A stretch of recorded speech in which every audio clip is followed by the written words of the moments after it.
ಒಂದು ಸಂಪೂರ್ಣವಾದಂತಹ ಸ್ವತಂತ್ರ ಅವರ ರಾಜ್ಯ ರಾಜಕೀಯವನ್ನು ಮಾಡಿದ್ದೀನಿ. ಈಗ ದಾಯ ಭಾಗ ಅಂತ ಹೇಳುವ ಪ್ರಶ್ನೆಯೇ ಬೇಡ. ಇಂದ್ರಪ್ರಸ್ಥ ನಿಮಗೆ ಸಂಪೂರ್ಣ ರಾಜ್ಯವೇ ಅದು ಭಾಗ ಅಲ್ಲ, ಅದು ಅರ್ಥವಲ್ಲ, ನಾಲ್ಕನೇ ಮುಂದುವಲ್ಲ, ನಾಲ್ಕನೇ ಮುಂದುವಲ್ಲ. ಅದರಲ್ಲಿ ಏನಾದರೂ ನಿಮ್ಮದು ಕೊಡುಗೆ ಉಂಟಾ?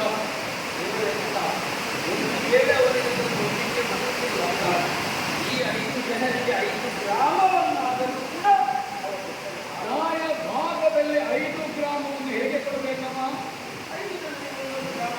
ಸುವಿವೇಕದಿಂದ ಕೊಡಬೇಕು. ಸುಮ್ಮನೆ ಕೃಷ್ಣ ಕೇಳಿದ್ದಾನೆ, ಧರ್ಮದ ಜನ ಕಳಿಸಿದ್ದಾನೆ ಅಂತಲ್ಲ, ಸುವಿವೇಕದಿಂದ ಕೊಡುವ ಹಾಗೆ ನಾವು ಮಾಡಬೇಕು. ಸಾಕು 5 ಗ್ರಾಮ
ಇದನ್ನು ಅನೀತಿ ಅಂತ ನಾನು ಹೇಳುವುದಿಲ್ಲ. ಯಾವುದೇ ಸಂದರ್ಭದಲ್ಲಿ ಕೃಷ್ಣ ಯುದ್ಧ ಪ್ರಿಯಾಗ ಯುದ್ಧವನ್ನು ತಪ್ಪಿಸುವ ಕನಿಷ್ಠ ಯತ್ನ ಮಾಡಬೇಕಾದ ನನ್ನ ಕೆಲಸ. ಪ್ರಪಂಚದಲ್ಲಿ ಒಂದು ಮಾತಿದೆ, ಶಾಂತಿಗಾಗಿ ಸಂಘರ್ಷ. ಯಾರೋ ತಲೆಗೆಟ್ಟ ಹೇಳಿದ್ದದು, ಶಾಂತಿಗಾಗಿ ಸಂಘರ್ಷ ಆದರೆ ಸಂಘರ್ಷವೇ ಅಶಾಂತಿ. ಯಾರಿಗೆ ನೀತಿ? ನಿನಗೆ ವಿಘಾತವೆಡಿಸುವ ಮತ್ತು ವಿಘಾತ ಎಸಗಿದ ದುಷ್ಟನೇ ನೀತಿಯೋ? ನಿನ್ನ ಏರಿದ ಎತ್ತರ, ನಿನ್ನ ಚಿಂತನೆ ಯಾವುದು? ಯಕ್ಷಪ್ರಶ್ನೆಯ ಮೂಲಕವಾಗಿ ಹೌದಾ ಬಿದ್ದು ಸತ್ತು ಬಿದ್ದಂತಹ ಸಂಬಂಧಿಯನ್ನು ನೀನು ಬದುಕಿಸಿದ. ಅಜಗರ ಪ್ರಶ್ನೆಯ ಮೂಲಕವಾಗಿ ಉತ್ತರಿಸಿ ಶಾಪಗ್ರಸ್ತನಾಗಿ ಪತನ ಹೊಂದಿದಂತಹ ಪೂರ್ವ ಪಿತೃಲೋಕಕ್ಕೆ ಕಳುಹಿಸಿದವು ನಿಮ್ಮ ಅಜಗರ ಪ್ರಕರಣಗಳು. ನಿನ್ನ ಎತ್ತರ, ನಿನ್ನ ಜ್ಞಾನದ ವಿಸ್ತಾರ, ನಿನ್ನ ಜ್ಞಾನದ ಆಳ ಇದು ಅಪೂರ್ವವಾದದ್ದು. ಇಂತಹ ನೀನು ಒಬ್ಬ ಸಜ್ಜನನಾಗಿರುವಾಗ ದುರ್ಜನರಿಗೆ ಮತ್ತೆ ಮತ್ತೆ ನೀನು ಪೋಷಣೆಯನ್ನು ಕೊಡುವುದು. ಒಂದು ದಾರ್ಢ್ಯವನ್ನು ಮತ್ತು ದೌತ್ಯವನ್ನು, ಮಾನವತ್ವವನ್ನು ನಾವು ನಿವಾರಿಸಬೇಕು. ಇಲ್ಲ ನಾವು ಮೌನವಾಗಿ ಕುಳಿತುಕೊಳ್ಳುವಂತಹದ್ದು ಪೋಷಣೆ ಆಗಬೇಕು. ಯಾಕೆ ಮುಳ್ಳಿನ ಮರ ಉಂಟು, ಮನೆಯ ಮೇಲೆ ಬಾಗುತ್ತದೆ. ಆವಾಗ ಮರದ ಕುರಿತಾದ ವ್ಯಾಮೋಹದಲ್ಲಿ ನಾವು ಕಡಿಯದೇ ಬಿಡುವುದಾ ಅಥವಾ ಮನೆ ಹೋಗುವಾಗೆ ಮಾಡುವುದಾ? ಅಲ್ವೋ? ಗಂಧದ ಮರವೇ ಇರಲಿ, ಅದು ತಾಡನದಿಂದ ಅದನ್ನು ಭಗವಂತನಿಗೆ ನಾವು ವಿನಿಯೋಗಿಸ್ತೇವೆ. ಆ ಗಂಧದ ಮರವೇ ದೇವ ಮಂದಿರದ ಮೇಲೆ ವಾಲಿ ಬಿಡ್ತದೆ ಅಂತಂದ್ರೆ ನಾಳೆ ದೇವರಿಗೆ ಕಡಿಲಿಕ್ಕೆ ಗಂಧ ಬೇಕು ಅಂತ ಶುಭ ನೀಡುವುದಾ ಅಥವಾ ವಾಲಿದ ಗಂಧದ ಮರವನ್ನು ಕಡಿಯುವುದಾ? ಇದು ಪ್ರಶ್ನೆ. ಹಾಗಾದ್ರೆ ಯಾವುದು ಆತ್ಮಧರ್ಮ? ನೀತಿಯೇ ಕರುಣಾಳು ಒಪ್ಪಿದೆ, ಆದರೆ ನಿನಗೆ ವಿಘಾತವೆಣಿಸಿದ, ವಿಘಾತ ಎಸಗಿದ ದುಃಖದಲ್ಲಿ ನೀತಿಯೋ? ಆ ಕಾಲದಲ್ಲಿ ನೀನು ನೀತಿಯನ್ನು ಘೋಷಣೆ ಮಾಡಿದಾಗ್ತದೆ. ಮಾತ್ರ ಅಲ್ಲ, ನಾವು ಎಲ್ಲ ಕೊಡುಗೆಯನ್ನು ಕೊಟ್ಟಿದ್ದೇವೆ. ಶತಾನಂದ ಮೂಲಕವಾಗಿ ನಮ್ಮ ಕೊಡುಗೆ ಕಡಿಮೆ ಬಂದಂತಹ ಸಂಜೆಯ ಮೂಲಕವಾಗಿ ಏನು ಹೇಳಿದ್ದೆ ನೀನು? ಹೌದಾ? ಕೃಷ್ಣ ಬರ್ತಾನೆ, ಅವರ ನಿರ್ಣಯ ಮಾಡಲಿಕ್ಕೆ. ಇಲ್ಲಿ ಹೇಳುತ್ತೆ ನೀನು ಅಲ್ಲ, ವಾಂಶಿಕವಾಗಿ ಬಂದದ್ದು, ಅರ್ಹತೆಯಿಂದ ಬಂದದ್ದು, ರಾಜಸೂಯದ ಅವಕೃತದಿಂದ ಪರಿಪೂರ್ಣವಾಗಿದ್ದಿ, ರಾಜಸೂಯದಲ್ಲೂ ಹಾಕಿ ಅದರ ಸಂಕಲ್ಪ ಏನು? ಪಿತೃವಿಗೆ ಸ್ವರ್ಗದಲ್ಲಿ ಸ್ಥಾನ. ಆಮೇಲೆ ಯಾವುದೇ ಯಜ್ಞಾದಿಗಳಲ್ಲಿ ಮೊದಲ ಫಲ ಉಂಟು, ಪ್ರಥಮ ಫಲ, ದ್ವಿತೀಯ ಫಲ ಉಂಟು, ತೃತೀಯ ಫಲ ಉಂಟು, ಬೇರೆ ಬೇರೆ ಫಲ ಉಂಟು. ದ್ವಿತೀಯ ಫಲವನ್ನೇ ಹೇಳ್ತು ರಾಜಕೀಯ ಚಕ್ರವರ್ತಿತ್ವ ಸಿದ್ಧ. ಈ ಕಾರಣದಿಂದ ನಿಮ್ಮ ಯೋಗ್ಯತೆಯಿಂದ, ನಿಮ್ಮ ಅರ್ಹತೆಯಿಂದ ಅವನಿಗೆ ವಿಘಾತ ಎಣಿಸಿದವನಲ್ಲಿ ನೀತಿಯನ್ನು ತೋರಿಸಬಹುದು ಅಂತ ನನ್ನ ಕಾರಣ. ಇದು ಲೋಕಕ್ಕೆ ಒಳ್ಳೆಯದು. ನೀನು ನೀತಿ ಹೇಳು, ಇದರಿಂದ ಲೋಕಕ್ಕೆ ಒಳ್ಳೆಯದಾಗ್ತದೆ ಅಂತ ಅದನ್ನು ನಾವು ನೀತಿ ತೋರಿಸಬಹುದು ಅಲ್ವಾ? ಇದು ಕೇಳಬೇಕು. ಗಂಟು ಮುಗಿಸುವವರಿಗೆ ನಾವು ಅನುಗ್ರಹ ಮಾಡುವ ಕಾರಣದಿಂದ ನನಗೆ ಹಿತ ಅಂತ ಅನಿಸುತ್ತದೆ.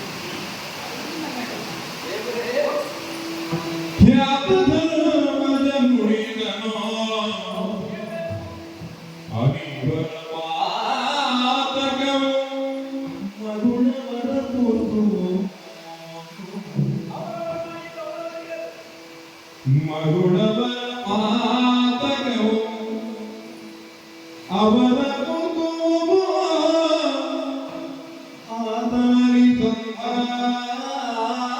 ಪ್ರಯತ್ನದ ಮಾಡಿ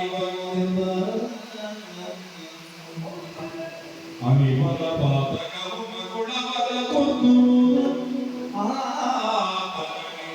ಸಂಧಿಯ ಪ್ರಯತ್ನವ ಮಾಡಿ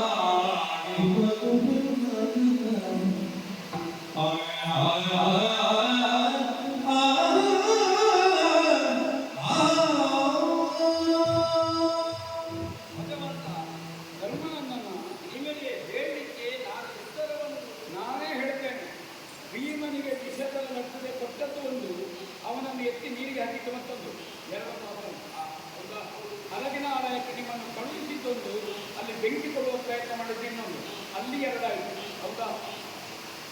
ರಾಜಕೀಯದ ಅವಕೃತದಿಂದ ಪರಿಪೂತವಾದಂತಹ ಪಂಚವಲ್ಲಭೆ ವಸ್ತ್ರಾಪಹಾರಕ್ಕೆ ಪ್ರೋತ್ಸಾಹ ಮಾಡಿದ್ದು, ಏರನೆ ಕೊಟ್ಟದ್ದು, ವಸ್ತ್ರಾಪಹಾರದ ಯತ್ನ ಮಾಡಿದ್ದು. ಆದರೆ ಅವ ಮಾಡಿದಂತಹ ಪಾಪಗಳ ಫಲವೆಲ್ಲವೂ ಕೂಡ ಅವನನ್ನೇ ಅಂಟಿಕೊಂಡು ಹೋಗುವುದಲ್ಲದೆ ನಾನು ಯಾವ ಪ್ರಕರಣವನ್ನಾದರೂ ಕ್ಷಮಿಸಬಹುದು. ಒಂದು ನೀನು ಯಾವ ಸಮಾಜ ತೆಕ್ಕೋ, ಯಾವ ದೇಶ ತೆಕ್ಕೋ, ಯಾವ ಸಂಸ್ಕೃತಿ ತೆಕ್ಕೋ, ಯಾವ ಹಿನ್ನೆಲೆ ತೆಕ್ಕೋ, ಯಾವ ಶಾಸನ ತೆಕ್ಕೋ, ಇದನ್ನು ಒಲ್ಪಾಕೆ ಹೆಣ್ಣಿನ ಪರಿಮೈಯನ್ನು ನೋಡುವ ಪ್ರಯತ್ನ ಮಾಡ್ತಾರೆ ಅಂತಂದ್ರೆ ಇದಕ್ಕೆ ಯಾವ ಶಾಸ್ತ್ರದ ಸಮರ್ಥನೆ ಹೇಳಿ? ಭಗವಂತ ಒಂದು. ಇನ್ನೊಂದು, ಸಾಧ್ಯ ಆದರೂ ಒಬ್ಬನಿಗೆ ಅನ್ನ ಕೊಡಬೇಕು, ಉಣಿಸಿಕೊಡ್ಬೇಕು. ಆಗದೇ ಇದ್ರೆ ಹಸಿದವನ ಮುಂದೆ ಊಟ ಮಾಡಿ ಹೊಟ್ಟೆ ಬಿಟ್ಟುವಾಗ ಇಲ್ಲ. ಘೋಷಯಾತ್ರೆ ಅದೇ ಅಲ್ಲ. ನಾವು ಚೆನ್ನಾಗಿ ಊಟ ಮಾಡಿ ನಾವು ಸಂಭ್ರಮವನ್ನು ಅನುಭವಿಸಿ, ಹೌದಾ, ನೀವು ಕಾಡಿನಂತಾದ ಹೊಟ್ಟೆ ಸಿಲಿಕರಲ್ಲಿ ಇದನ್ನು ಕ್ಷಮಿಸುವುದಕ್ಕಾಗುವುದಿಲ್ಲ.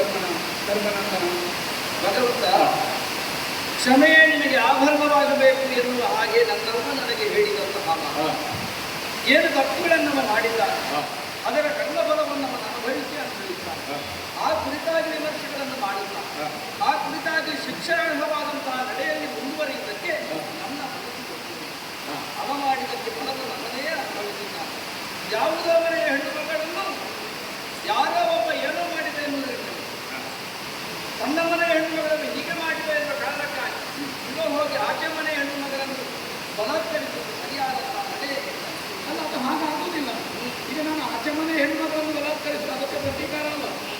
ಈಗ ನಿನಗೆ ಅರ್ಹವಾಗಿ, ಹೌದಾ, ನಿನ್ನದ್ದಾದಂತಹ ರಾಜ್ಯವನ್ನು ಪಡೆಯುವಲ್ಲಿ ನೀನು ಈ ಹೃದಯ ಶ್ರೀಮಂತಿಗೆ ಔದಾರ್ಯವನ್ನು ಒಬ್ಬ ಪುಸ್ತನಿಗೆ ತೋರಿಸಬೇಕು ಅಂತ ಜಗಳ ಆಗುವುದು, ಗಲಾಟೆ ಆಗುವುದು, ಕಲಹವಾಗುವುದು ನನ್ನ ಮನಸ್ಸಿಗೆ ಒಪ್ಪದಂತಹ ಆದ್ದರಿಂದ ಸಂಧಿಯ ಬೆಸುಗೆಯನ್ನು ಮಾಡುವುದರ ಮೂಲಕ, ಸಂಧಿ ಪ್ರಕ್ರಿಯೆಯಲ್ಲಿ ತೊಡಗಿಸಿಕೊಳ್ಳುವುದರ ಮೂಲಕವಾಗಿ ಎರಡೂ ಬುದ್ಧಿಗಳ ನಡುವೆ ನಗುವಿನ ಪ್ರಕ್ರಿಯೆ ಆಗುವುದು. ಕಣ್ಣೀರನ್ನು ಕಳಿಸಿಕೊಡುವ ಧರ್ಮಾಯ ಹೀಗೆ ಇರುವುದು. ಧರ್ಮರಾಯನಿಗೆ ಬಿಸಿ ಕೊಟ್ಟಾಗುವ ಕಣ್ಣೀರನ್ನು ಕೊಡುವವನಿಗೆ ಭೀಮಸೇನ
ಒಂದು ನಿಲುಮೆಯನ್ನು ವ್ಯಕ್ತಪಡಿಸಿದ ಸಭೆಯಲ್ಲಿ ತಾವೆಲ್ಲ ಇತ್ತು.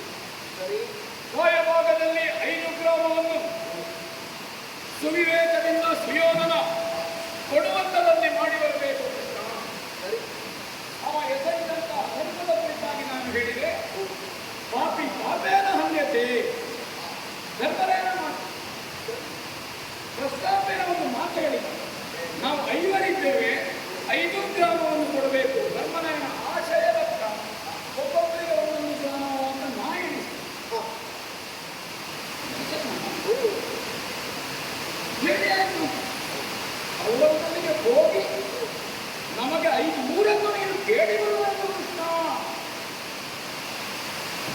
ಇಷ್ಟವರೆಗೆ ನಿಮ್ಮ ಅಭಿಪ್ರಾಯವನ್ನು ನಾನು ಹೆಚ್ಚು ಕೇಳಲು ಇಲ್ಲ, ಅಥವಾ ನೀವು ದೊಡ್ಡ ಅಭಿಪ್ರಾಯವನ್ನು ವ್ಯಕ್ತಪಡಿಸಲು ಇಲ್ಲ. ಹಾಗಾದ್ರೆ ಸಂಧಿಯೋ ಸಂಗ್ರಾಮವೋ ಒಡೆಯರ ಕ್ರೀಡಗುಣ ಇಂತಹ ಇದು ನನ್ನ ಮೇಲಿನ ಪ್ರೀತಿಯಿಂದ, ಭಕ್ತಿಯಿಂದ, ಶ್ರದ್ಧೆಯಿಂದ ಕಲ್ಪನೆಯಾಗಿದೆ. ಕೈಯ ಕತ್ತಿನಲ್ಲಿರುವ 5 ಬೆರಳಿನಂತೆ ನೀವಿದ್ದೀರಿ. ಕುಂಬಾರದ ಮನೆಯಿಂದ ತೊಡಗಿ ಕೊಂಡವರು ನನ್ನ ಪ್ರಾಣಪಂಚಕರು ಅಂತ ನಾನು ಹೇಳಿದ್ದೇನೆ. ಹೋಗುವಾಗ ಯಾವೊಂದು ಪ್ರಾಣಕ್ಕೂ ಮಿತ್ರನಾಗಬಾರದು, ಪಂಚಮೀಯವಾಗಬಾರದು. ಅಲ್ಲಲ್ಲಿ ಸಂದರ್ಭ ಬಂದಾಗ ಭಾವನೆಗೆ ಆಸ್ಪದವಾಗಿದೆ. ವನವಾಸಕ್ಕದಲ್ಲೊಂದು 13 ದಿವಸ ಆಗಿದೆ. ಆ ದ್ರೌಪದಿಯ ಕೈಯಲ್ಲಿ ನಾವು ಹೋಗುವ ಹತ್ತಿರ ನಮ್ಮ ರಾಜ್ಯಾರ್ಥವನ್ನು ಕೇಳಿ ಸಂತವಾಗಿ ಆ ಸಂದರ್ಭದಲ್ಲಿ ಧರ್ಮವೇ ಮಾಡಬೇಡ ಮಗ. 12 ವರ್ಷ ವನವಾಸ ಇದೆ, 1 ವರ್ಷ ಅಜ್ಞಾತವಾಸ ಇದೆ. ಆಮೇಲೆ ನೀವು ಹೇಳಿದಾಗೆ ಅದನ್ನು ಮುಗಿಸಿ ಉಪಪ್ಲಾವ್ಯದಲ್ಲಿ ವಿರಾಮ ಕೊಟ್ಟಂತಾಗಿ ಸಣ್ಣ ಭೂಪ್ರದೇಶದಲ್ಲಿ ನಾನಿರುವ ಕಾಲಕ್ಕೆ ನಾನು ಹೊರಡುವಾಗ ಹಕ್ಕಿಗೆ ಲೆಕ್ಕೆಯ ಭಾವನೆಗೆ ಭಾವನಕಲ. ಹಾಗೆ ನಿಮಗೆ ಕೇಳದೇ ಇದ್ದರೆ ಹಾರಿ ಹೋಗುವುದನ್ನು ಲೆಕ್ಕೆಗೆ ಬರಬೇಕೋ ಬೇಡ ಬೇಕಾಗಿ ಹೇಗೆ ನಾನು ಹೋಗುವುದು, ಗೌರವದ ನೀತಿ ಮಾತು ಹೇಳುವುದು, 5 ಗ್ರಾಮವನ್ನು ಪಡೆದುಕೊಳ್ಳುವುದು ಇನ್ನೂ ಮನಸ್ಸಿಗೆ ಗೊತ್ತಿಲ್ಲ. ಮಾತಾಡ್ತಿದ್ದೀರ ಕೇಳುವ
ಸಜ್ಜನ ವಿದ್ವಾಂಸ ವೇದವಿದ ಸತ್ಯಾಂಶವಂತರ ಮತ್ತೊಬ್ಬರನ್ನು ಹುಡುಕಿದ್ರು ಸಿಗ್ಲಿಕ್ಕೆ ಮುನ್ನಾಗೆ ಹೇಳಬೇಕು ಅಂತಲೇ ಇಲ್ಲ. ಹೌದು ಆಗಲ್ಲ. ನೀನು ಅವನ್ನ ಆ ಬಿಟ್ಟಂತ ಸರಿ ಬರುವ ಗಾರ್ಗ್ಯನಂತವನೇ ಹೇಳಿದ್ದ.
ಕೌಶಲ್ಯಕ್ಕೆ ವಿಷಯವನ್ನು ಬಿಟ್ಟರೆ ತಪ್ಪಾಗುವುದು. ನಿನಗೆ ಒಳಗಿರುವ ಎಂತಹ ಉರಿವ ನಾನು ಬೆಳಗಾವಿ ನನ್ನ ಅಪ್ಪನೇನು ಬರ್ತಾನೆ ಅಮ್ಮ ಇಂಥದ್ರಿಂದ ಯಾರಿಗೂ ಗೊತ್ತಿಲ್ಲ. ಹೌದಲ್ಲ? ಹೌದು. ಆಯ್ತು ಆಯ್ತು ಗೊತ್ತಾಯ್ತು. ನೀವು ಕರೆಯಿಂದ ಗೊತ್ತಾಯ್ತು.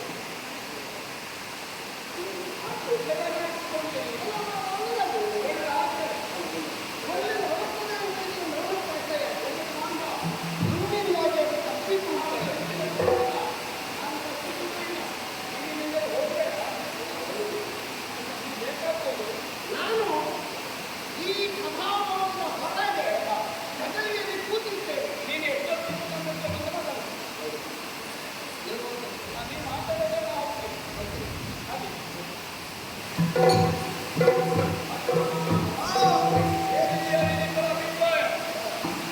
ಹೇಳ್ತಾನೆ, ಪಾಂಡವ ಪಂಚಕರಿಗೆ 5 ಗ್ರಾಮ ತಂದ್ರೆ ಸಾಕು.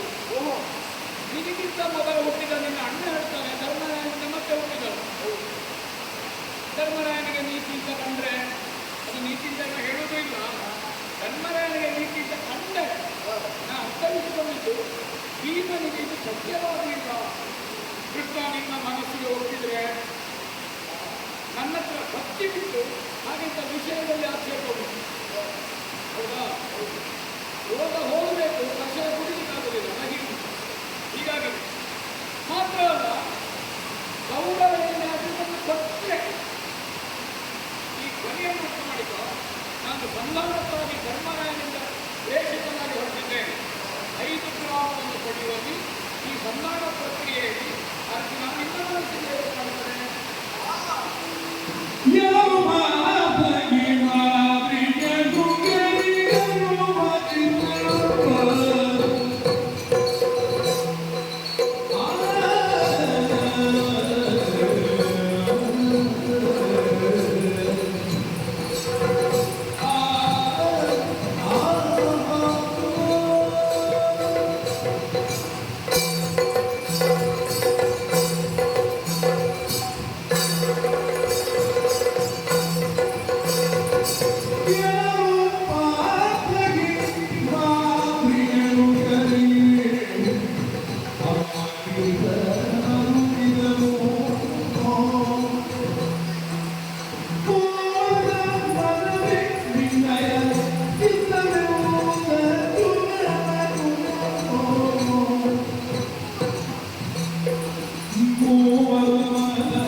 ಅಭಿಪ್ರಾಯದ ಬಗ್ಗೆ ನನಗೆ ಆತಂಕ ಉಂಟು. ಏನು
ಎಷ್ಟೊತ್ತಿಗೆ ಬೆಸಿಗಾಗುತ್ತದೆ ಭವಿಷ್ಯವನ್ನು ಬಗೆದು ನೋಡುವಂತಹ ನಿನ್ನ ಮಾತು ಒಳ್ಳೆಯದು. ನಾನು ಆಲೋಚನೆ ಮಾಡ್ತೇನೆ. ಇವರ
ಒಪ್ಪಿ ಹೋದರೆ ಎಲ್ಲರೂ ಒಬ್ಬ ಬೇಡ ಅಂತ ಹೇಳಿದ್ರೆ ಅರ್ಥಮುಖಿಗಳಾಗುತ್ತಿದೆ.